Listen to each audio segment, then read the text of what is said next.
This is our second lecture on Minoan Palaces.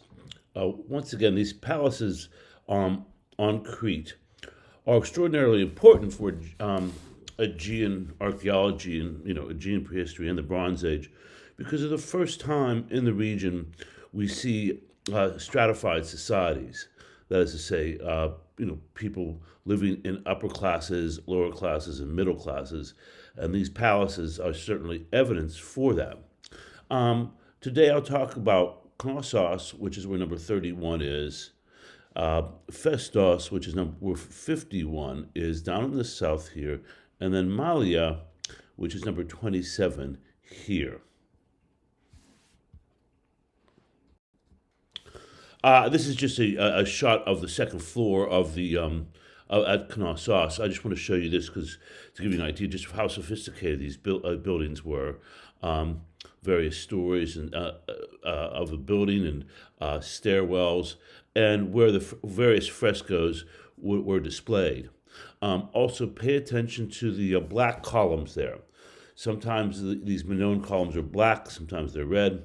The important thing to keep in mind is the Minoan columns will get wider as they go up to the top. And then on the capital, that sort of round little capital there, we'll just call it pillow capital.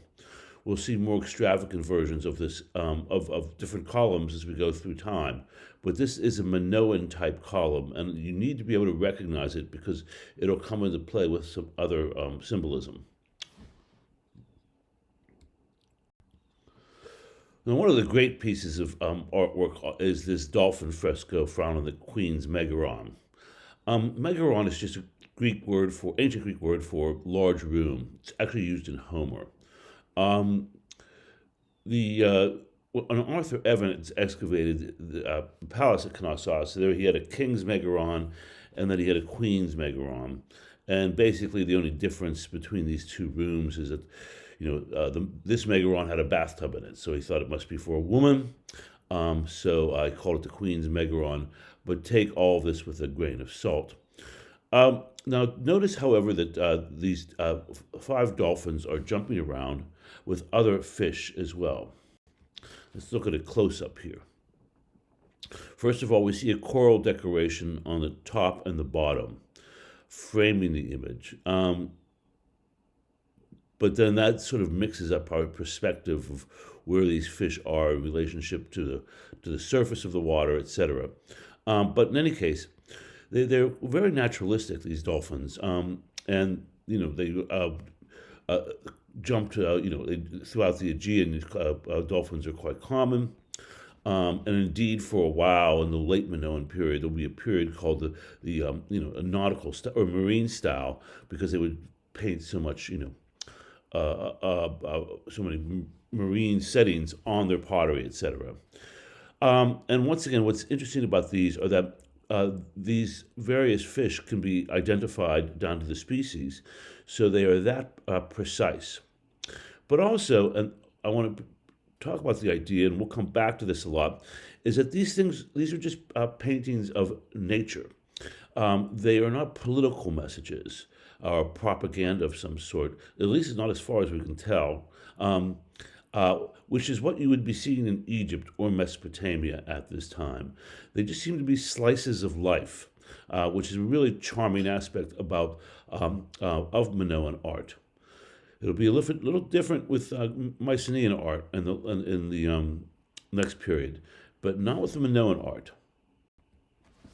And we get things like, for example, this fresco where these 2 men are bringing these vases that have some sort of offering in them. The vases are real shapes that are found on archaeological sites. We know they're men because they are in red, once again following the Egyptian color scheme for red for men and white for women. Please pay attention to their long hair. Notice their wrist and arm bands. We will come back to that later on, but they most likely held seals that they could use to stamp clay and wax, etc., to show identification. Notice that their fingernails are nicely painted. to make them stick out here.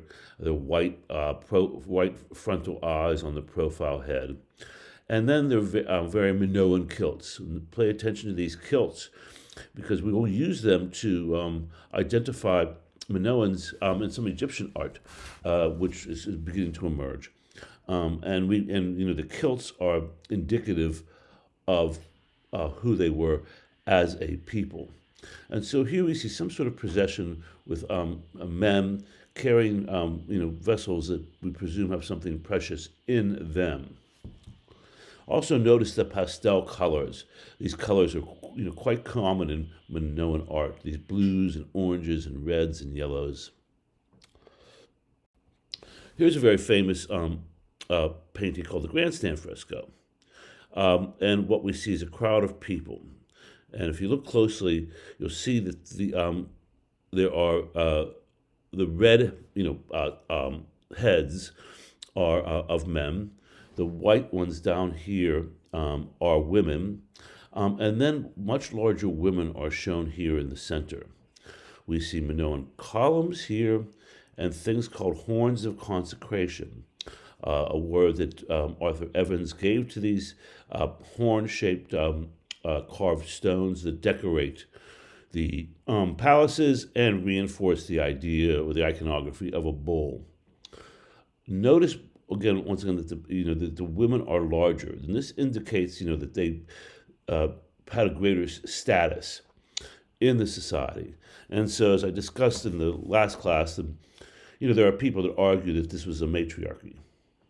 But we think what we're looking at here is, in the bottom here is the central court, and then here it would be the side of the interior palace where people standing on roofs, etc. But let's go to these seated women who have these first of all have these flounced skirts on. Flounced means there's one layer upon another. We will see other examples of these shortly. It's hard to see these precisely because the women are seated, but this type of dress is a sign of wealth because textiles cost a lot of money. And I'll have a little video about making textiles coming up soon, but take my word for it now. This elaborate dress shows that they are wealthy or important. And you can see their dress of these women here is different than these women here. They are shown conversing with one another, and notice the jewelry in the hair. They're bejeweled and so decorated for some festive purpose. Notice the open top or shirt of the women. We see this a fair amount in the artwork as well, that they were their breasts were exposed in these festivals or ceremonies, what have you. But there's a nice little emphasis on women, and once again, they're much larger than the men, suggesting a hierarchical status, right? The larger you are, the more important you are. That's happening in Egyptian and Mesopotamian art all over the place at this point. Not as much in Aegean art, but this is a good example. And reinforces the idea of women's status in Minoan society. Another interesting fresco that was found by Arthur Evans at Knossos very early on was this section of a blue something with the torso and legs. And pay attention to what the fresco fragment is and what is reconstructed. Arthur Evans, when he found this, thought it was a blue boy. Not sure what he was thinking there. And so he reconstructed it as such, as a blue boy. We now know this was a blue monkey, and I'll show you evidence from the site of Akrotiri on Santorini that shows more elaborate depictions of blue monkeys. Blue monkeys are a type of monkey, blue vervets, who live on sub-Saharan Africa. And these are indicative of some long-distance trade. These monkeys do not exist on islands naturally, so they had to be brought there and exchanged. And it's so common of a motif that the painters seem to be, aware of the animal itself. They've seen the animal itself, but you can't see that here quite yet. And this fragment would be alone for a good 60 years until some a monkey fresco was found in Santorini, and we realize now that this is a monkey and not a boy. And those red lines around the waist are a leash for the animal. So that's just an interesting mistake that was made along the way, but his reconstruction has been kept to teach us all a little bit of a lesson. Perhaps the most famous uh, painting is this what's called the Toreador fresco, and one you have to know. Um, Now, first of all, we see the preeminence of the bull, and once again, in Minoan society, it has great import. We see, and the bull is in what's called a flying gallop. That is to say, all four of its legs are off the ground and extended, and this is to show motion. There are three individuals, females on each side, and a male tumbling over the animal with its blotchy skin of red and sort of brownish orange. The females are enigmatic here because though they have white skin, uh, they um, they wear kilts that have cod pieces in them, and their torsos could be is considered masculine as well as feminine. Put it that way. So it's unclear what's going on here. But the one on the left grabs the bull by its horns, perhaps trying to control it, so this tumbler can leap over it. And this is also quite interesting because we remember the myth of Theseus and being released into a maze and being killed by a bull and all this sort of stuff. Well, we see here that perhaps they might have had bull leaping games, and this in mythology got sort of confused over time and intermixed with the myth of Theseus. We'll see a lot of bulls in Minoan art, and by the way, this isn't the only Toreador fresco, but it's certainly the best preserved one. So bull leaping was very popular in this society. Here we see what's called the Sacred Grove and Dance fresco. This is, we can see the men in the background there with just these white necklaces, and then a whole group of women behind the three trees, and then women in front of us, or at the bottom in front of them, seemingly dancing with their arms up and their large flounced skirts. Um, these white things here are aerial views of walkways that are found in the western part of the palaces. I'll be showing you more of them as we go along. And in fact, there's three holes there now where these trees could have been placed. And so we get a mix of perspective here, where we see these walkways aerially, we see the plants in profile, and the people. And once again, although we have complete men here, it's just their heads, and for the most part, notice that they are smaller than the women. And here is a close up of the women. Uh, and they have their arms up in some sort of gesture of either revelry or praise, and have these skirts that once again are flounced. That is to say, there's one layer in the bottom and another one in the middle and another one in the top, and they have the open bodices. It seems like these are special. These are special uh, outfits to wear for a special occasion, and not necessarily one that the women always wore. But once again, we see the preeminence of women in the fresco. We've already done this one. I'll skip over that. And here is a really interesting fresco. I just want to point this out at a place called Avaris, which is in Egypt. And this was found, 15 years ago or so. It's been a big, exciting find. And it basically is a fresco of people bull leaping, but it's in Egypt. Um, and we think the background is an aerial view of a labyrinth. And then we have the profile view in these fragments here of a bull leaping up and somebody tumbling over it. And we have some more examples here um, and here. So it seems that the Minoans were employed by the Egyptians as painters as well. And I will show you something in an upcoming lecture where, in Egyptian art, Minoans are depicted in other settings. So they are going back and forth, and they're having some exchange. And this this is, we think, painted by a Minoan in Egypt. And we're finding other evidence, similar evidence in the Near East, that the Minoans were great painters, and as we'll see, and artisans. And as we'll see once again in an upcoming lecture, an exchange, a tribute in an Egyptian tomb where the Minoans are bringing primarily artwork. We also have these wonderful gold beveled rings. These are signet rings. So you can be impressed into clay to make a seal.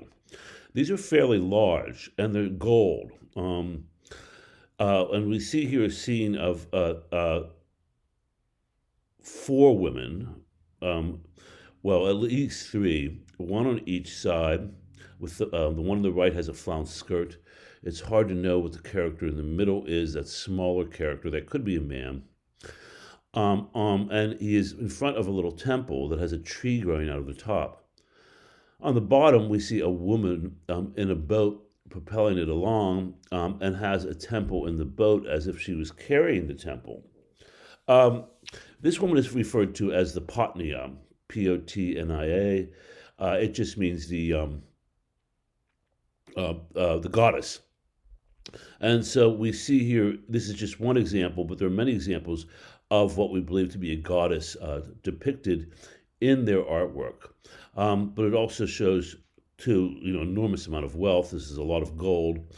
And three, the use of seals, as we've discussed before. Sometimes we even find the impression from these seals. These things are pretty well made too. They're, as I said, they're large, meaning probably cover over 1.5, 2 fingers, but they're still pretty small for the engraving to occur. We can move over to the Palace of Malya, uh, and here is a photograph of it. I'll show you a plan in a moment. But as we see here, it has the central court, which is a feature of all the palaces. Rather than having the magazine on the west, where they stored the pithoi, they have these large granaries here that are missing their floor and their top, but they were above ground granaries. And you can see the people here to give you an idea of the size of the site. And here's the plan. It is a variation of the theme of central courts. The central courts facing north or running north south, but the collection of rooms around it are different. But this is occupied the same time as Knossos. Perhaps these are different administrative systems or centers rather. We'll see another one in Festos. For the longest time, those three palaces, Knossos, Malya, and Festos, were the only three known and thought to be the only three. But in fact, more have been found recently in the last decade and a half. So some other palaces are popping up. So we're really not sure what these represent on their own vis-a-vis the organization of power. But they're large buildings and with a lot of storage area in them and certainly administrative buildings. At Malya was found a lot of wonderful finds, especially some gold. There's actually a place called Gold Lake at the site. There was so much gold. The one on the left is the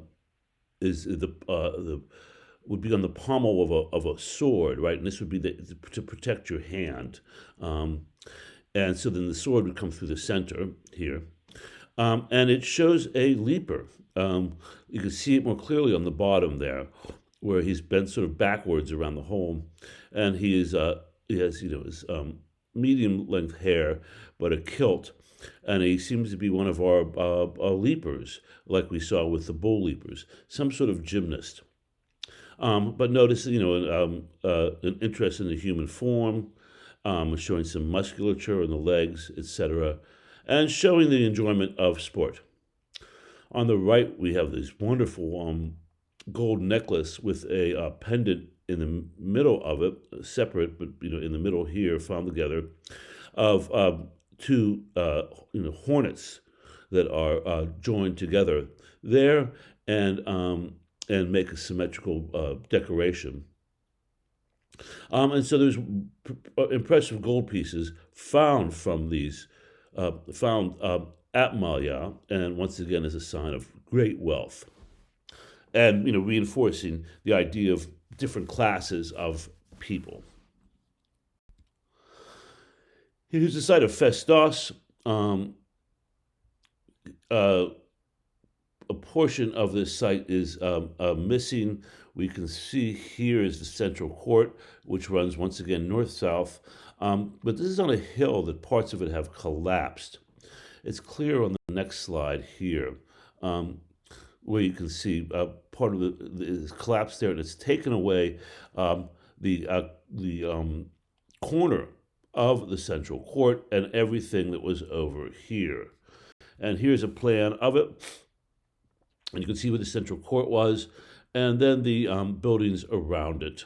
And once again, we were missing the ones on the southeast. But once again, a pretty fancy palace with a lot of rooms around the central court, and these walkways in on the west court, as we saw at Knossos. Now, interesting about Festos is an important discovery there of what's called the Festos disk, which I'll show you in one moment. But I want to point out here that one of the things that happens in the Middle Bronze Age and with these palaces, the end of the Middle Bronze Age, is we start to see writing. We see things called hieroglyphic script, like these. These are not hieroglyphs of the Egyptians. It's just that name reused. And later on, see there's writings that we call linear A and linear B, and another one I'm about to show you called the Festos disk. As we'll see, only linear B has been deciphered. These ones have not been deciphered, nor has this Festos disk, which is about, 10 inches in diameter. And it has a spiral on both sides with a series of impressed stamped images. And they are stamped, and we know so because when images repeat, they are precisely one another. And there are sometimes overlaps of the stamp, showing that that's exactly what happened. They were stamped in. What do these represent? We don't know. Could it represent with words that are separated by these lines? It's uncertain. Does it read from outside to in or inside to out? We don't know. This area here is interesting because it correlates with this part here, so it seems like it should have been flipped. I've always wondered if these things, this is the only example we have of it, but if it wasn't used to impress this image vis-a-vis ink onto, cloth or something, so it could be replicated many times. Here we see the a color image of it, and this is useful for us because we're not going to look at all the images, but it shows you by color when they repeat. There's been a lot of work done on this, and it just simply is not deciphered. It's one of the three languages, or scripts, I should say, at the time, that's not deciphered. Festos disk, we have those hieroglyphic scripts, and then we're going to see something called linear A that the Minoans would use. So we begin to get the writing, which is also a sign of stratified societies and complex urban societies. Writing, that's when writing occurs in Mesopotamia and Egypt, when you start getting these centers like this, and the same thing is happening here. We just don't know, unfortunately, what they're recording. Now, here's a real famous piece you need to know, and these are uh,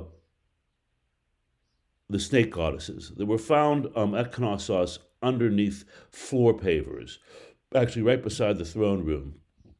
And we see women here holding snakes. The one on the left, she's holding snakes. The one on the right, the snake rounds up her arms. And she has an open top, as it's clear there. They wear helmets with animals on top, or crowns, I should say. But pay attention once again to the skirt. This is the flounced skirt, where there's many layers of textiles. 1, 2, 3, 4, 5, 6, and then an apron on top of that. And these textiles were signs of wealth.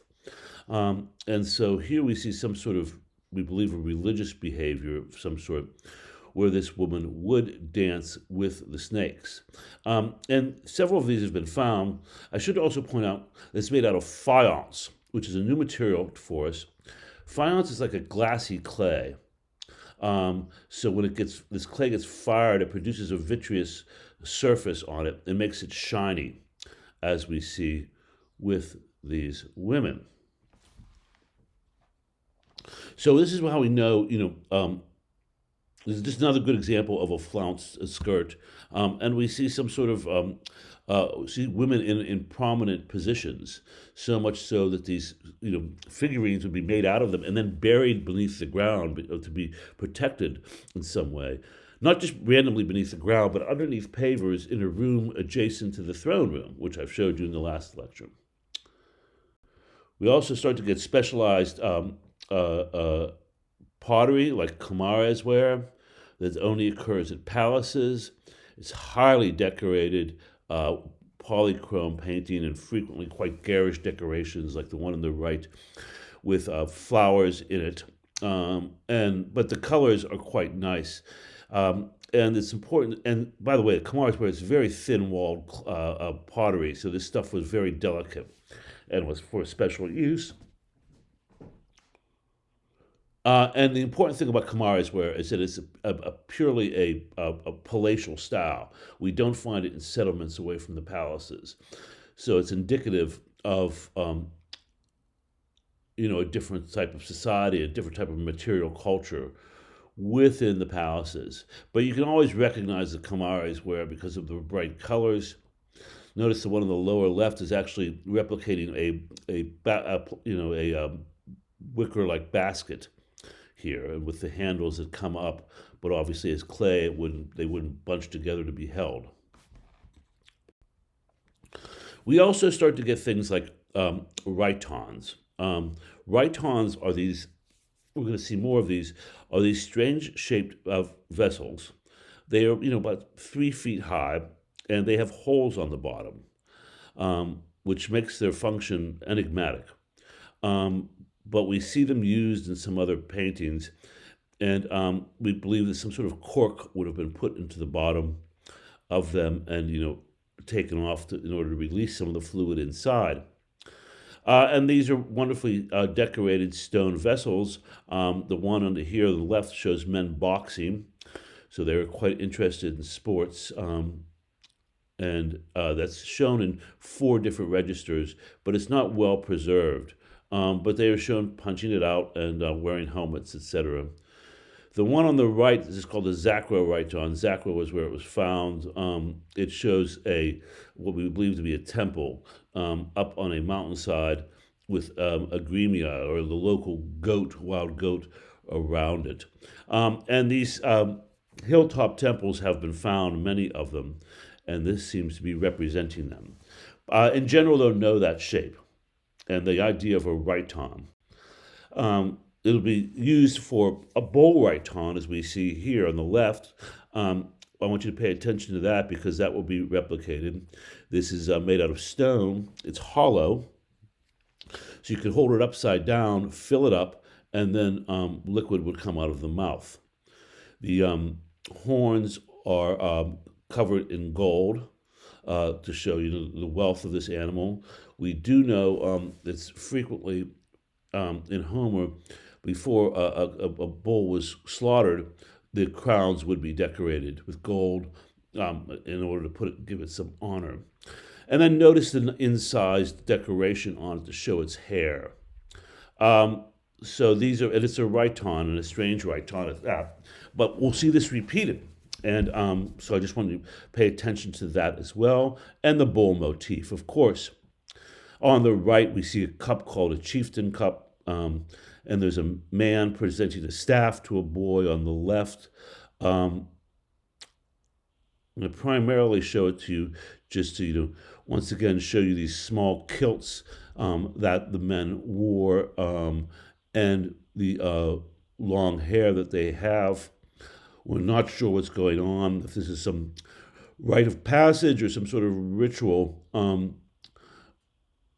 But the relief carving of the bodies is quite good and quite sophisticated. So there's great craftsmanship at this time making these stone vessels. We've seen it before, but now they have figures decorated onto them. Also found a lot of these ingots were found. And pay attention to these because we'll see more of these. These are the way you transported bronze in bulk. They are called oxhide ingots because of the shape, which sort of represents the skin of an ox once its paws are cut off. And this is how you would transport large quantities of bronze. I've handled these things really heavy, and they're frequently broken in half or into quarters, and also have marks on them suggesting who made them. But in any case, it's a way to store money, quite frankly, and it shows a great amount of wealth that was found at Knossos and these other palaces, these wonderful ingots. Once again, bronze, a mixture of copper and tin. And we'll see this in artwork. So I want you to pay attention to that shape. And one other thing you need to know is the idea of a labyrs, Labyrs. That's a double-headed axe. And this is also another common motif in Minoan art. They're all missing their shafts, their handles, but these can be quite large. Some are small, but some are quite big. And they have hollow regions, so you can put the staff there. If you remember the contest of the bow in the Odyssey, he has to shoot an arrow through 10 axe heads. Well, it's through that shaft in the middle that he was shooting them. And this, by the way, gives us the word labyrinth. Enthos in Greek is a room, and it just means the room of the double axes, labyrinthos. But it's come to mean maze because of the story of Theseus and the Minotaur. And we see more of these bronze weapons, these wonderful swords called Nawai Type 2 swords. I'll talk more about them in a moment. Found just tons of them found. So they were producing a lot of weaponry. And also the same things in gold. We can see these gold double axes. They're small and purely decorative, not as functional as the ones at the bottom. So these are labyrs. Pay attention to them. Here are some final ones. Quite large and put into a stand that we know existed from paintings, although we don't have an actual copy of them. Quite large, some medium size, some small size. But remember, these are labyrs, and labyrinthos comes from the name of these. Okay, thank you.